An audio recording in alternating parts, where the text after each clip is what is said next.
Good morning. Just a second, please. Just a second, please. Ladies and gentlemen, thank you for coming this morning. We are holding a briefing to discuss our firm's retainer by the Republic of Turkey concerning the expansion of the investigation into the Gülen organization. Quite frankly, this was precipitated by a leak, we believe, organized by the Gülen organization last week in Turkey.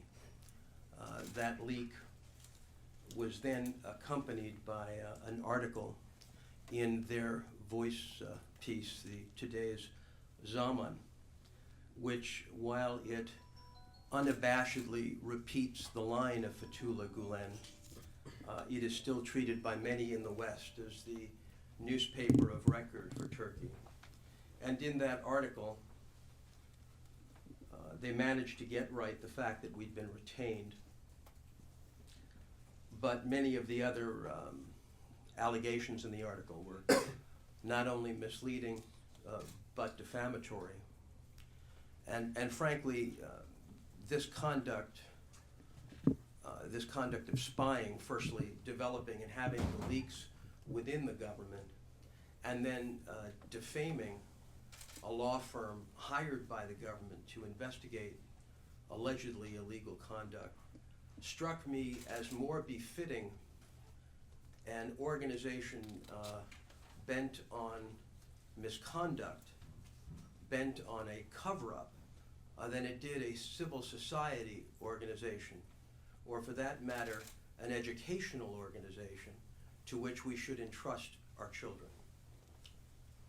In fact, in the few weeks that we've been involved in this investigation, I can only tell you that more and more allegations have come to us through third parties concerning the behavior of the Gülen organization. It is an organization which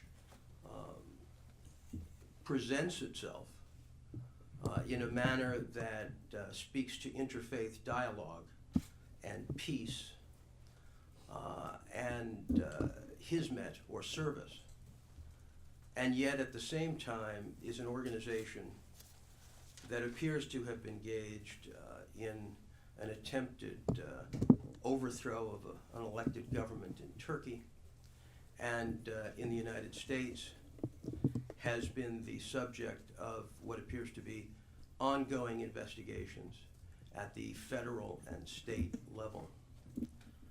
These investigations here in the United States, launched by the FBI and other bodies, are around a number of issues. One of them here in the U.S. involves the abuse of the H-1B visa system. It seems that this organization, the Gülen Network, imports more people than even corporations such as Google. In fact, in addition to that, many of these people are not well trained, barely speak English in some cases, and a significant percentage of them are not properly trained as teachers. And yet they are brought in, they are placed into an ever-expanding charter school empire, and they are brought into what a magazine in the United States has called a system. It is a system that allegedly involves these individuals tithing up to 40% of their income back to the Gülen organization.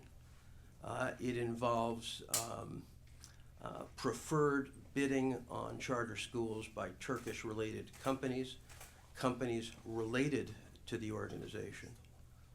And it involves, obviously, the use of public funding in the United States to fund these schools, many of which, particularly in Ohio, where, as you know, one of the presidential candidates is coming from, many of which in these schools have had truly tremendous issues in terms of their ability to manage money and their ability to manage students. In fact, there was a letter written to Congress by one of the teachers who had been to one of these schools. And I'll quote from this letter, which was signed by a former teacher, where she states, and I quote, "Despite the high percentage of highly qualified, educated, and unemployed American teachers and educators, the Gülen has continued to discriminate against American employees at an alarming rate, all the while using our tax dollars to subsidize their money laundering activities via the tazuk, or charitable contracts with employees, cronyism, and pay for the very people who are discriminating against Americans to further their education on our dime." She continues, quote, "Make no mistake, the applicants are part of the Gülen movement, as only Gülenists are permitted to run these schools. They are recruited from Turkey specifically to run the charter schools and sister organizations. They report to Gülen's men and do only as they are instructed. In Ohio and in the past, the Turkish employees were required to attend a mandatory meeting during spring break retreat in order to participate in, quote, continuing Gülist indoctrination." Now, you should be aware in the United States that the Gülen movement does not discuss which schools are Gülen schools. There is absolutely no transparency. We understand they are Gülen schools by the composition of their directors, by the nature of the teaching, and by the interchange of individuals between schools and other organizations. On my left, you will see rough diagrams of outlines of Gülen schools and organizations in Africa, Asia, and the United States. And this is really only the beginning, because the Gülen network is, I would say to you honestly, larger than most people can comprehend. It also is not necessarily a charitable network in its entirety, because many of these charter schools have management companies, which again, we believe these management companies profit and return their profit back to the Gülen organization. Recently, the NGO related to the Gülen organization signed a deal for 1,000 schools to be built in Africa. 1,000 schools which one can only predict will have the same lack of clarity, lack of transparency as we've seen in the United States. The difference, and I've recently come back from looking at some of the Gülen operations, the difference in Africa appears to be that in many of the African countries, the Gülen schools are not working for the underprivileged. In fact, they're priced so that they work for those in the middle class and the higher class, if you will, the children of the African elite. And this becomes of serious concern when one looks at the conduct and behavior of Gülen, not only in the United States, relating to so many allegations of mismanagement and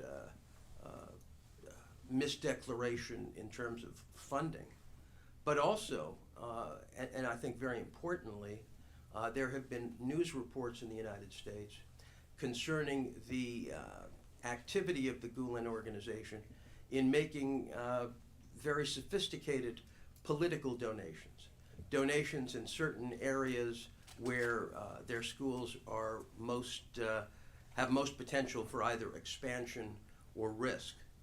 The Gülen organization is not simply an organization dedicated to either education or civic virtue.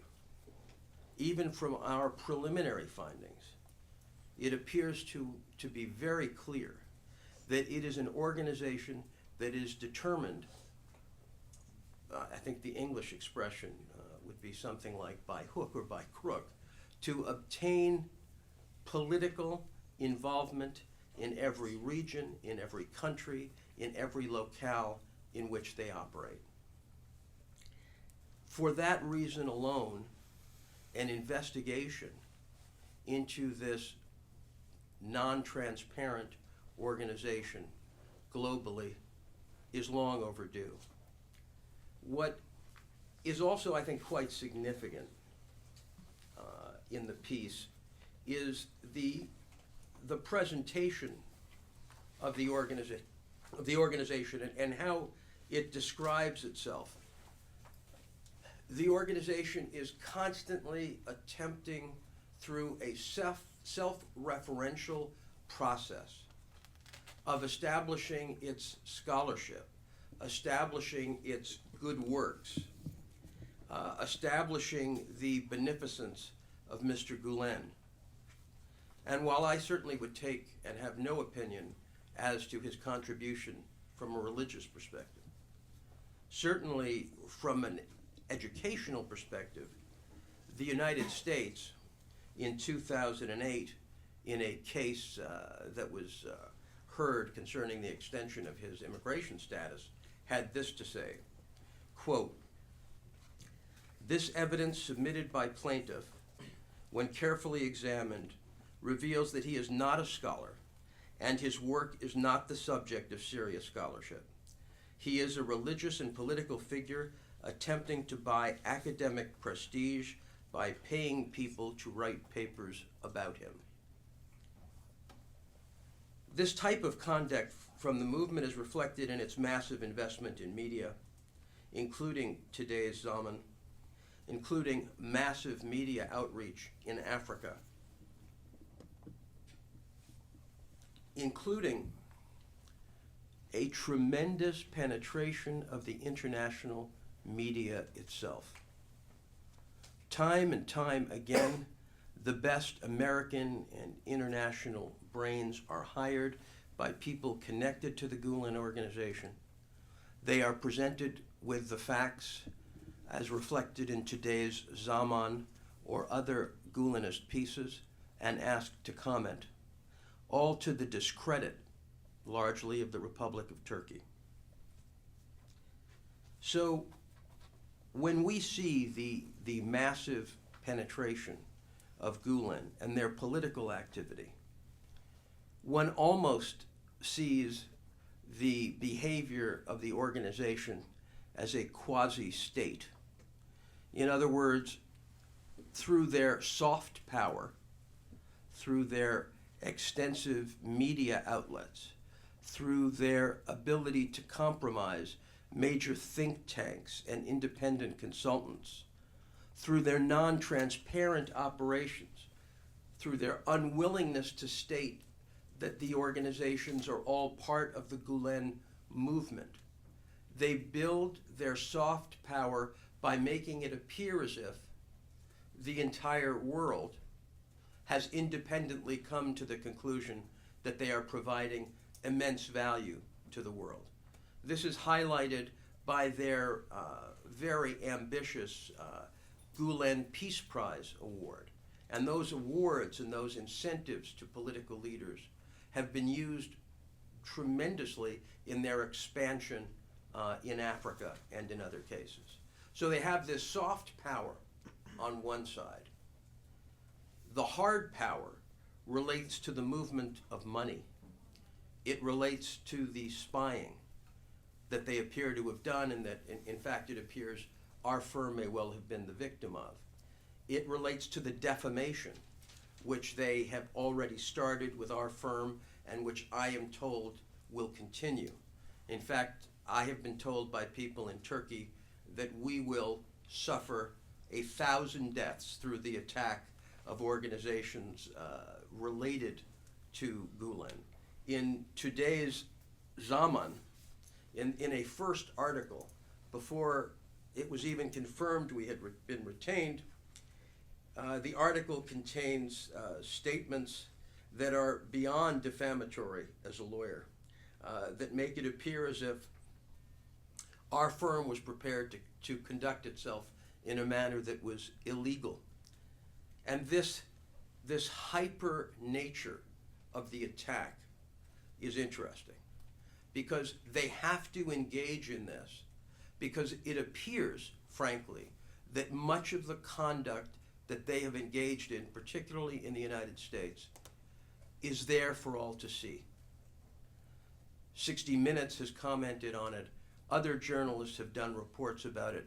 The issue has been that they've managed to atomize the press. They've managed to make it so that very few people have been willing to connect the dots, because everybody is aware of their massive media resources, their ability to threaten in many ways. My office has already been receiving everything from death threats to threats concerning our ability to professionally carry on and function. This hyper-reaction, this hypersensitivity, is based on the fact that all of those entities, and many more, do not admit to being part of the organization. Now, given the massive money flows that go on, given the fact that we believe Gülen charter schools receive $150 million in U.S. taxpayer money, I can understand their concern, but that is no excuse to engage in defamation. Nor is it an excuse to continue to mischaracterize the activities of the Turkish government. Today's Zaman has not been engaging in any form of conduct similar to that of a responsible press or journalism. It is only for the benefit of Turkey itself that papers like Zaman at least attempt to write something like the truth as this investigation proceeds.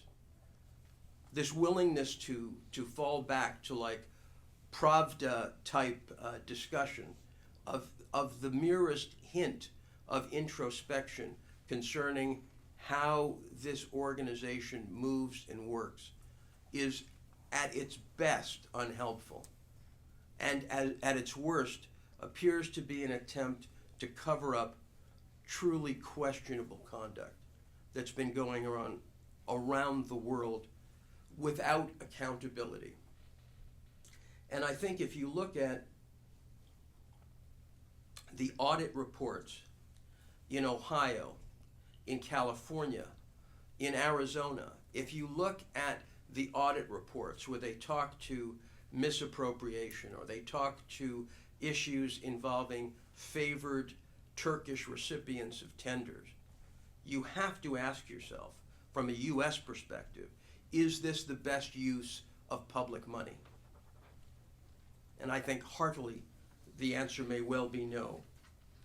So from our standpoint, in beginning this investigation, we are going to not only look at the organization itself, but we are going to be looking at the entire range of third parties who are working for the organization, who are writing reports, who are, if you will, engaged in this self-referential legitimation. And some of these people may not even know it. In fact, many of the people that organizations like the Rumi Foundation and others have writing reports, even those people working for the Gulenists with some integrity, always preface the volume or the chapter by saying there is a universal agreement that the Gülen organization is opaque and not transparent.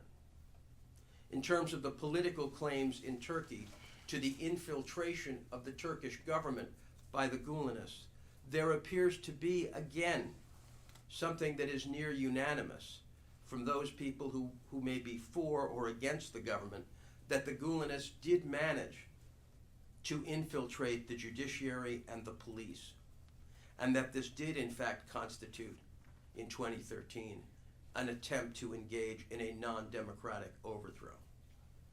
And to those who say, well, in terms of their political contributions or their political activity, isn't that to be welcomed? The answer has to be that if the Gülen organization is going to engage in high politics, They should establish a political party.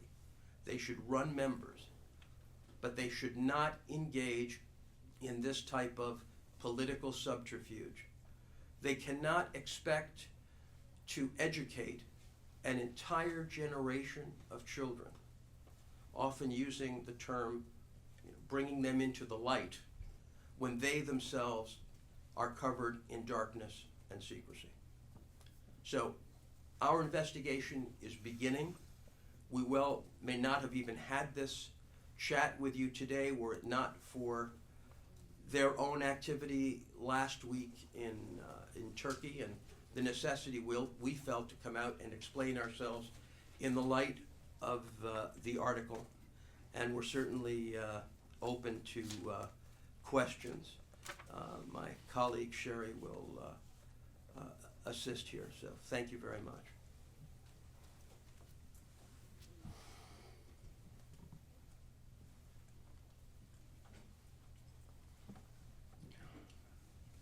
Are there any questions?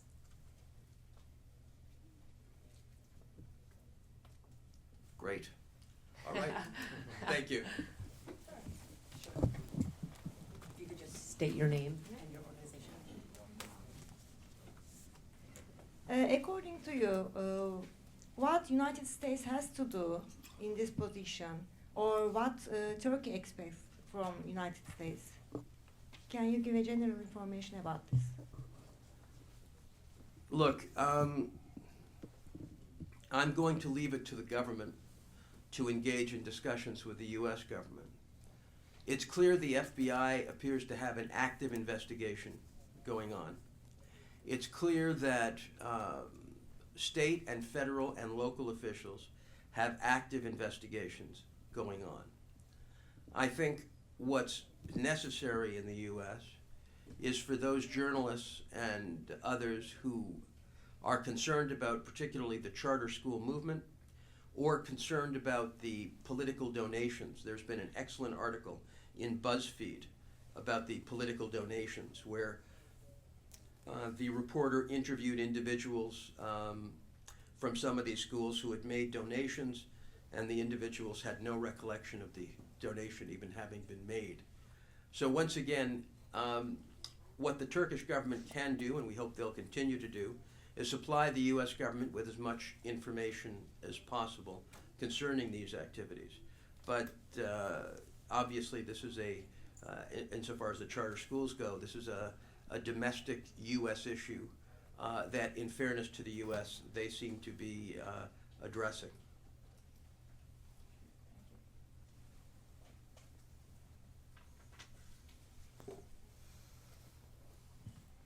Kasım İleri with Anadolu Agency.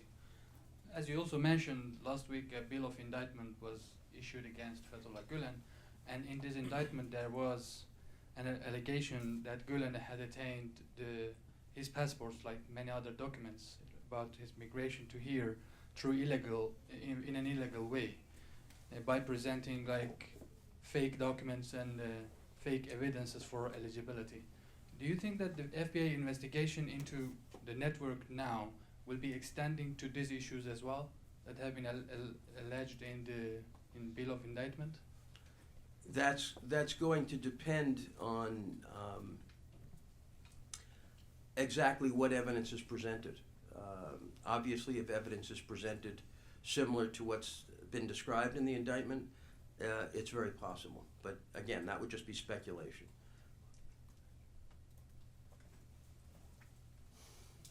One more question.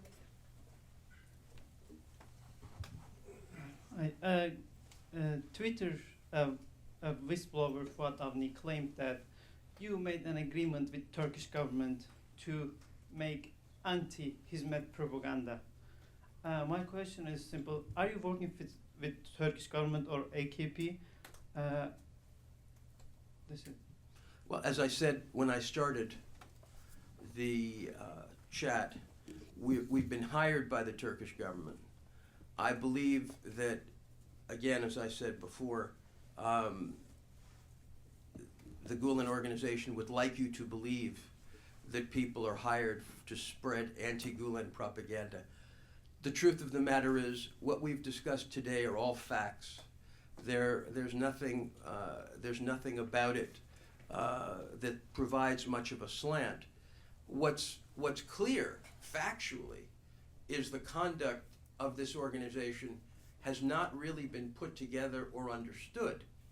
And so to that extent, we are going to speak about it. But again, the Gulenists are so concerned about our conduct that in a way they are the ones who provoked this conference. So the very thing they're concerned about, they've provoked by their conduct, which seems to bear out the government narrative. One, that they have spies inside the government still, and two, that they will stop at nothing, including fairly strong defamatory attacks, to stop an investigation. And you know, I have a 35-year history of working in political disputes around the world. And the attack on me in today's Zaman was more fabricated and embarrassing than I dealt with in Zambia representing their former president. I think today's Zaman should be ashamed of themselves for engaging in such absolutely childish and adolescent conduct. And in a country such as Turkey, where freedom of the press is so sacred and needs to be protected, this kind of irresponsible journalism does Zaman absolutely no good and is a discredit to their organization. Okay, I think we have time for one more question. And can you just state your name and your organization, please? Thank you. Ragıp Soylu from Daily Sabah and A Haber News Channel. Are you intending to pursue some efforts for the deportation or extradition of Fethullah Gülen, the leader of the organization? Thank you. At this point, that's an issue I'm not going to discuss. We have to see where the investigation leads, but I'm not even going to comment on that. Thank you all very much for coming.